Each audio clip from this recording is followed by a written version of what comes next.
اب سورہ طٰہٰ کا 5واں رکوع اور 16ویں پارے کی 14ویں رکوع کا درس ہے۔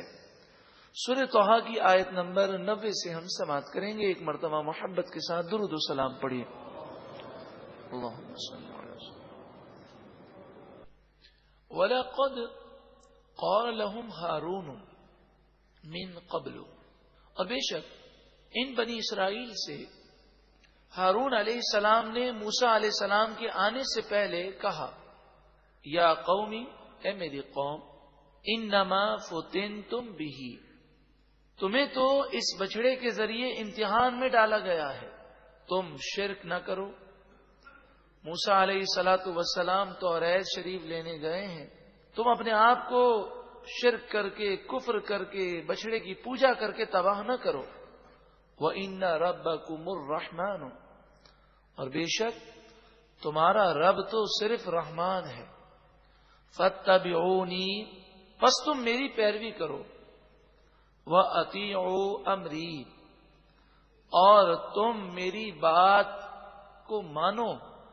قالوا، بنی اسرائیلی جو پوجا کر رہے تھے وہ بولے، لن نبرح علیہ عاکفین حتی یرجع الینا موسیٰ، ہم ہرگز پوجا کرنا نہیں چھوڑیں گے جب تک کہ موسیٰ علیہ السلام لوٹ کر ہمارے پاس نہ آ جائیں۔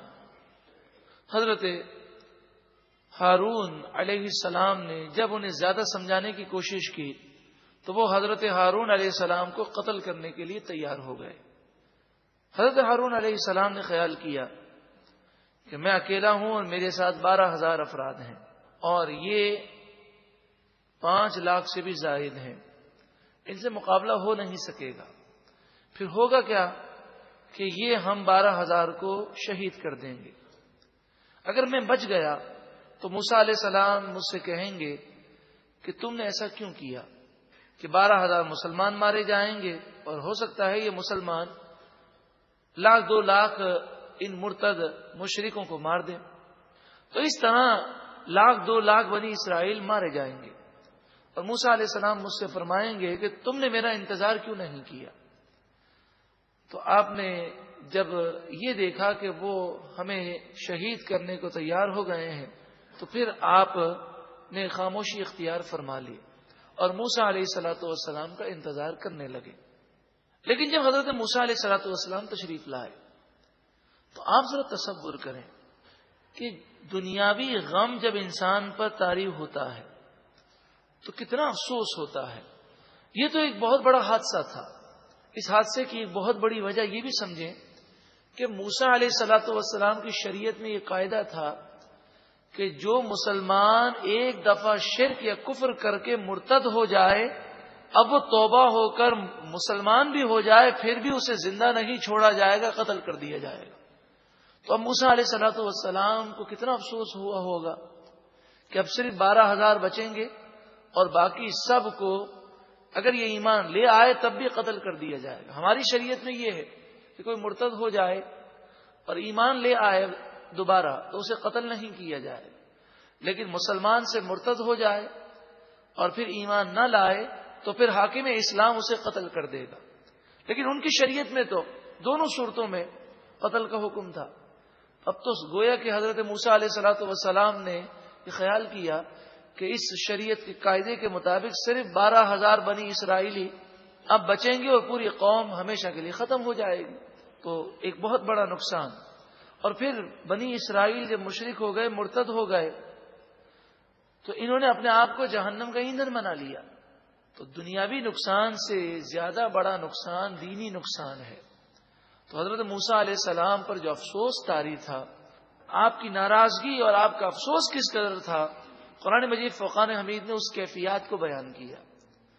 ان کیفیات سے صرف ہمیں یہ سمجھنا ہے کہ دین کے نقصان پر اللہ والوں کو کتنا افسوس ہوتا ہے۔ قال، موسیٰ علیہ السلام نے فرمایا، یا ہارون، اے ہارون، ما منعک، تمہیں کس بات نے روکا تھا، اذ رأیتہم ضلوا، جب تم نے انہیں گمراہ ہوتے دیکھا تھا، اللہ تتبعنی، کہ تم میرے پیچھے آتے، یعنی اے ہارون تمہیں میرے پیچھے آنے اور مجھے خبر دینے سے کس بات نے منع کیا تھا، روکا تھا؟ تو حضرت ہارون علیہ السلام نے ساری کیفیات بتائیں کہ میں نے روکا تو صحیح لیکن انہوں نے مانا نہیں. اگر انہوں نے آپ کی بات نہیں مانی تو آپ میرے پاس آ جاتے، مجھے آ کر خبر دیتے. ہارون علیہ السلام نے عرض کی کہ اگر میں آپ کے پاس آتا تو آپ ناراض ہو جاتے کہ آپ قوم کو اس حال میں چھوڑ کر آ گئے، کیونکہ جو 12,000 بچے تھے ان کو تو مجھے سنبھالنا تھا، کہیں وہ بھی مشرک نہ ہو جائیں. افعصیت امری، حضرت موسیٰ علیہ السلام جلال میں ہے. آپ نے فرمایا کیا تم نے اے ہارون میری بات کی نافرمانی کی؟ اور حضرت موسیٰ علیہ السلام نے آپ کے سر کے بالوں کو اور داڑھی شریف کے بالوں کو پکڑ لیا اور چاہتے تھے کہ آپ کے بالوں کو کھینچیں. جیسے ایک شخص کو افسوس ہوتا ہے تو آپ نے دیکھا ہوگا کہ جب کوئی بہت بڑا حادثہ ہو جائے تو آپس میں ایک دوسرے کے ساتھ وہ اس طرح اظہار افسوس کرتے ہیں کہ بہت بڑا حادثہ ہو گیا. تو جب آپ نے یہ پکڑا تو حضرت ہارون نے کہا قال یبن امہ، اے میری ماں کے بیٹے، یعنی اے میرے سگے بھائی، لا تاخذ بلحیتی، آپ میری داڑھی شریف کو نہ پکڑیں، ولا براسی، اور میرے سر کے بالوں کو نہ پکڑیں، کہ دشمن یہ سمجھے گا کہ آپ مجھے مار رہے ہیں اور دیکھنے والے خوش ہوں گے، کیونکہ ایک تو انہوں نے میری بات نہیں مانی اور پھر وہ سمجھیں گے کہ حضرت موسیٰ علیہ السلام حضرت ہارون کو مار رہے ہیں. تو آپ دشمن کو خوش نہ کریں. تو حضرت موسیٰ علیہ السلام کے سامنے ایک اور عذر حضرت ہارون علیہ السلام نے پیش کیا. انی خشیت ان تقول فرقت بین بنی اسرائیل ولم ترقب قولی، میں جہاد کرتا اور تلوار اٹھا لیتا، لیکن میں نے یہ خوف کیا کہ آپ کہیں گے کہ تو نے بنی اسرائیل کے درمیان گروپ بندی کر دی اور کئی مسلمان مارے گئے، اور وہ بنی اسرائیل جن کے نصیب میں توبہ لکھی ہوئی تھی لیکن تم نے ان پر تلوار اٹھائی. وَلَمْ تَرْقُبْ قَوْلِي، اور آپ مجھ سے کہتے کہ تم نے میری بات کا انتظار کیوں نہیں کیا. حضرت موسیٰ علیہ السلام نے اس عذر کو قبول کر لیا. ہمیں افسوس کرنا چاہیے کہ آج ہمارا کوئی دنیاوی نقصان ہو جائے تو کتنا افسوس ہوتا ہے، مگر ہمارا بچہ اگر نماز فجر قضا کر دے، اگر ہمارا بیٹا جھوٹ بولے یا ہمارے گھر میں دینی ماحول نہ ہو تو ہمیں افسوس نہیں ہوتا. اگر 1,00,000 روپے کا نقصان ہو جائے تو شاید رات کو نیند نہ آئے، لیکن ہمارا گھرانہ دین سے دور ہو، ہمیں اس پر کوئی نہ افسوس ہے، نہ راتوں کو اٹھ کر ہم دعا کرتے ہیں، نہ اس کے لیے کوشش کرتے ہیں. صرف زبانی کہہ دینا کافی نہیں ہے، اس کے لیے کوششیں ہونی چاہیے. مجھے آپ بتائیے کہ اگر کسی کا بیٹا غلط راستے پر وہ روانہ ہو جائے، غلط راستے سے مراد یہ ہے کہ وہ ایسی فیلڈ اختیار کر لے جو والدین کی بدنامی کا باعث ہو، تو جائز و ناجائز کا مسئلہ یہاں پر نہیں ہوتا. اصل میں والدین کو افسوس اس بات کا ہوتا ہے کہ ہماری بدنامی کا باعث بنے گا. نماز چھوڑنا بھی حرام ہے اور ہیروئن پینا بھی حرام ہے، لیکن ہیروئن پینے پر افسوس ہے، نماز چھوڑنے پر افسوس نہیں. اس کی وجہ یہ ہے کہ ہیروئن پینے والا آخرت کے ساتھ ساتھ دنیا کو بھی تباہ کر دیتا ہے. تو لوگوں کو آخرت کی پرواہ نہیں ہوتی، اصل میں دنیا کی فکر ہوتی ہے. گو کہ ہیروئن پینا بھی حرام ہے، چرس پینا بھی حرام ہے.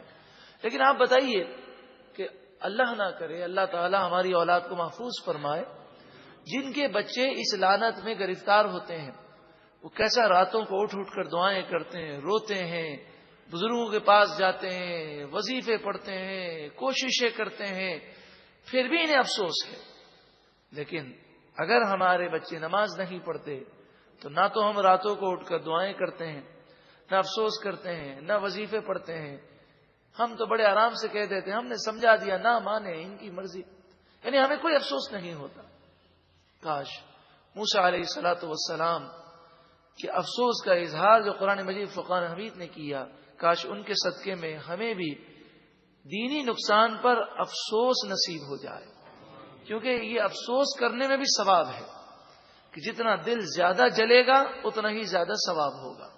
یہاں تک کہ حضرت امیر معاویہ رضی اللہ تعالی عنہ کے بارے میں حضرت مولانا روم علیہ رحمہ لکھتے ہیں مثنوی شریف میں، ایک دن آپ سوئے ہوئے تھے، کسی نے آپ کو اٹھایا، آپ نے دائیں بائیں دیکھا کوئی نظر نہیں آیا. آپ نے کہا کون ہے؟ تو اس نے کہا میں شیطان ہوں. آپ نے فرمایا مجھے کیوں اٹھایا؟ کہا فجر کی نماز کا وقت ہو گیا، اب جا کے نماز پڑھ لیجئے. مولانا روم علیہ رحمہ فرماتے ہیں کہ حضرت امیر معاویہ رضی اللہ تعالی عنہ نے شیطان سے کہا کہ تو کب سے نیک بن گیا اور لوگوں کو نماز کے لیے اٹھانے لگ گیا؟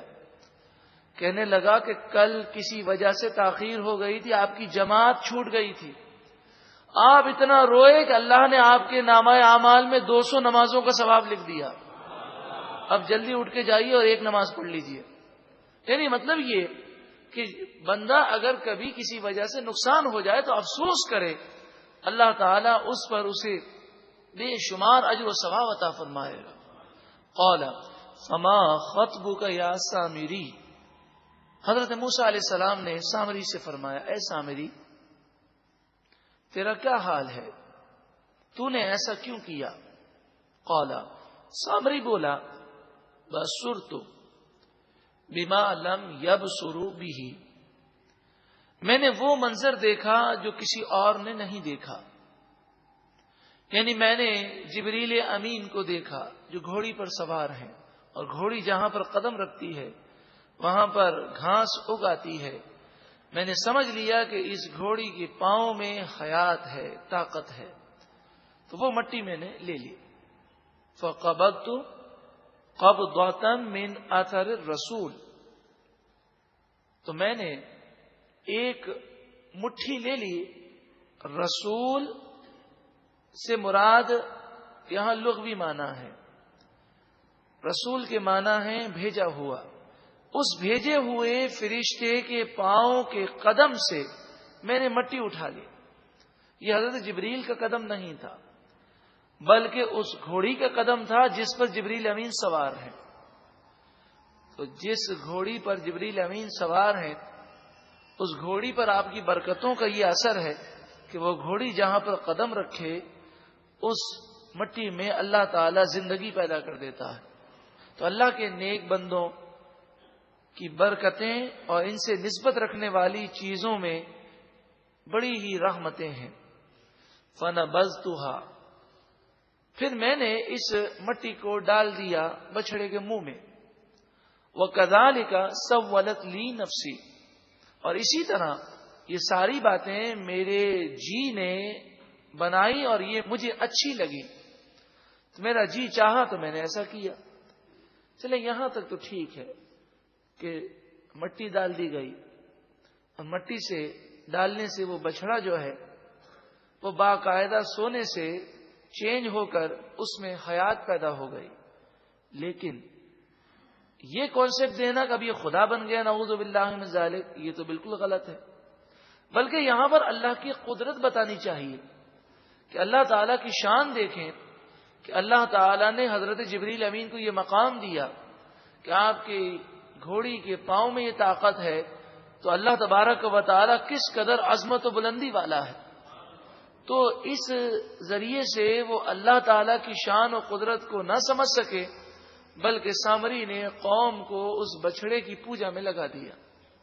قال، آپ نے فرمایا فذهب، تو جا یہاں سے، نکل جا ہماری قوم سے. فإن لك في الحیات، ساری زندگی میں تیرے لیے یہ عذاب ہے. ان تقول لا مساس، تو ہر ایک سے یہی کہے گا مجھے نہ چھونا، مجھے ٹچ نہ کرنا. پھر یہ عذاب اس پر مسلط کر دیا گیا.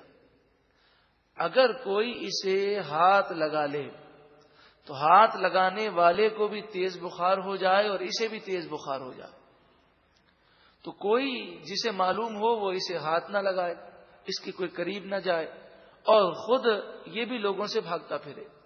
تو یہ جنگلوں میں، ویرانوں میں چیختا چلاتا ہوا گزرتا کہ کوئی مجھے ہاتھ نہ لگائے، کوئی مجھے ہاتھ نہ لگائے، کیونکہ ہاتھ لگانے سے وہ شدید بیمار ہو جاتا اور پھر کئی دنوں کے بعد یہ بیماری دور ہوتی۔ اس طرح بھٹکتے بھٹکتے ویرانوں میں، پہاڑوں میں وہ ٹکرے مارتے مارتے بڑی بھیانک موت سے ہمکنار ہوا۔ یعنی دنیا میں اسے عبرت کا نشان بنا دیا گیا، نصیحت ان لوگوں کے لیے جو خود بھی گمراہ ہیں اور دوسروں کو بھی گمراہ کرنے کی کوشش کرتے ہیں۔ وَإِنَّ لَكَ مَوْعِدًا لَن تُخْلَفَهُ، اور بے شک تیرے لیے یہ وعدہ ہے، تو اس کے خلاف ہرگز نہ پائے گا، ضرور بضرور ایسا ہی ہوگا۔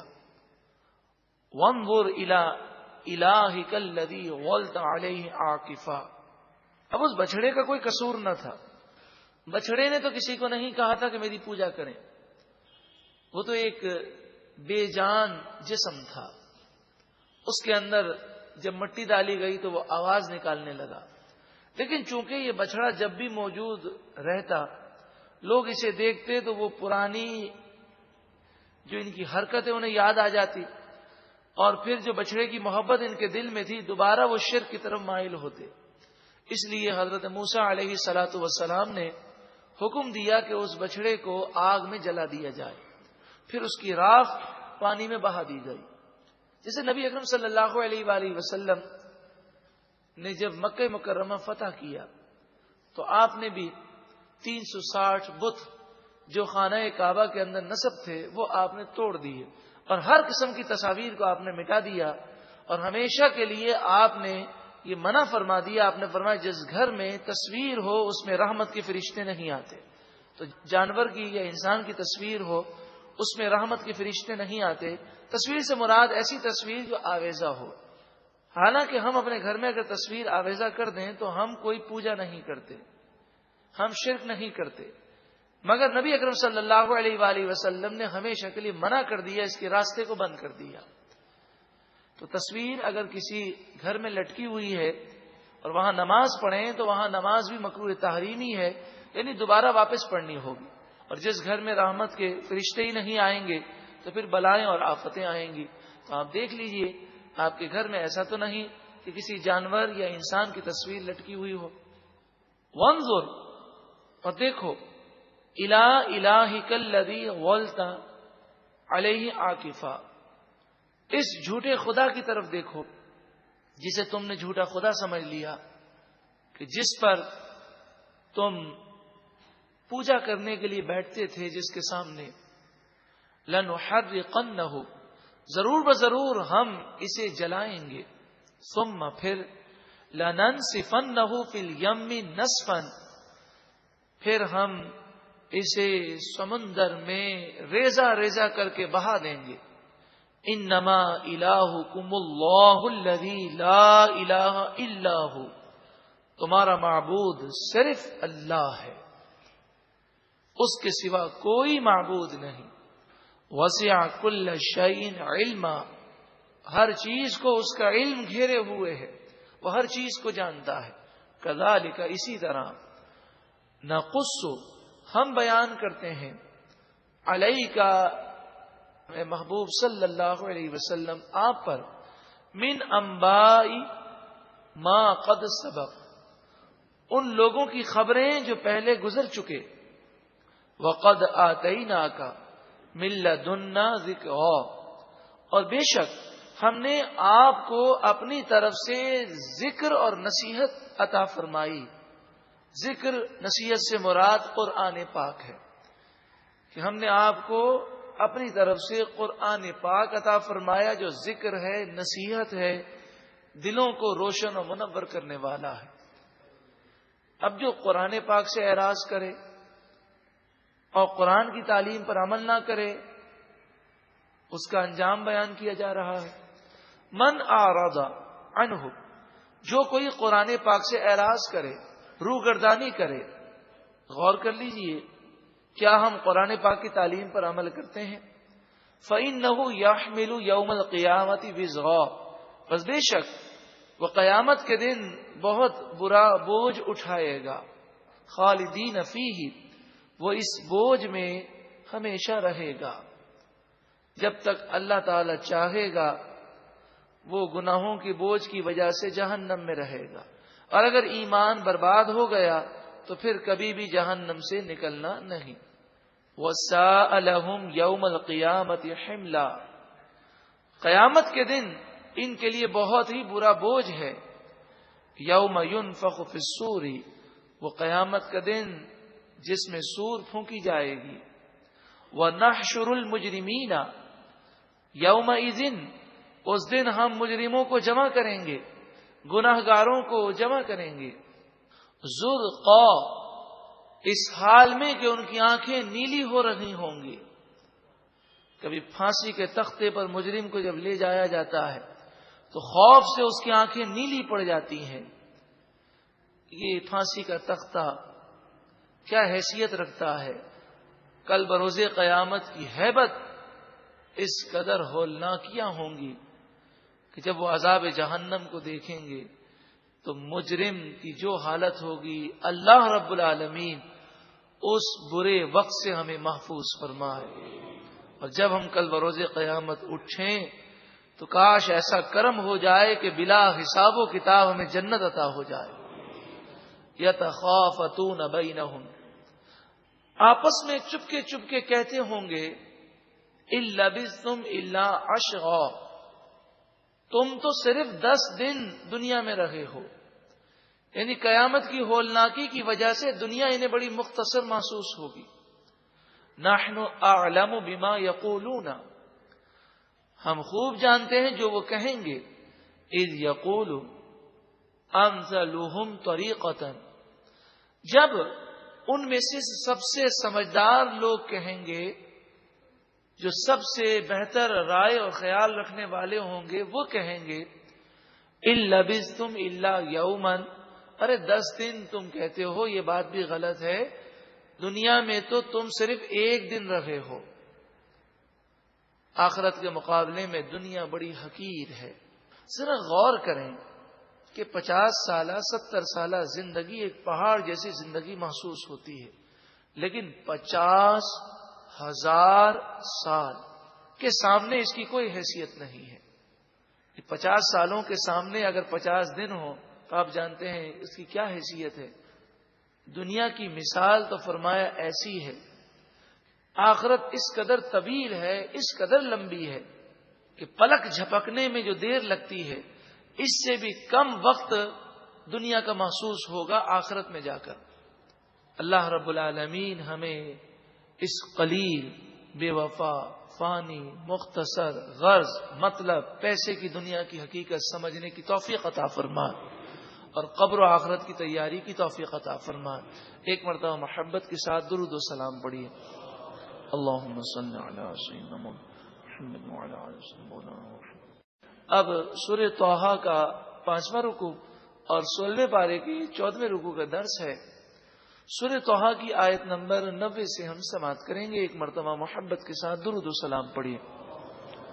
اللہم صلی علی سیدنا. وَلَقَدْ قَالَ لَهُمْ هَارُونُ مِنْ قَبْلُ، اور بے شک ان بنی اسرائیل سے ہارون علیہ السلام نے موسیٰ علیہ السلام کے آنے سے پہلے کہا، یا قومی، اے میری قوم، انما فتنتم بہ، تمہیں تو اس بچڑے کے ذریعے امتحان میں ڈالا گیا ہے، تم شرک نہ کرو. موسیٰ علیہ السلام توریت شریف لینے گئے ہیں، تم اپنے آپ کو شرک کر کے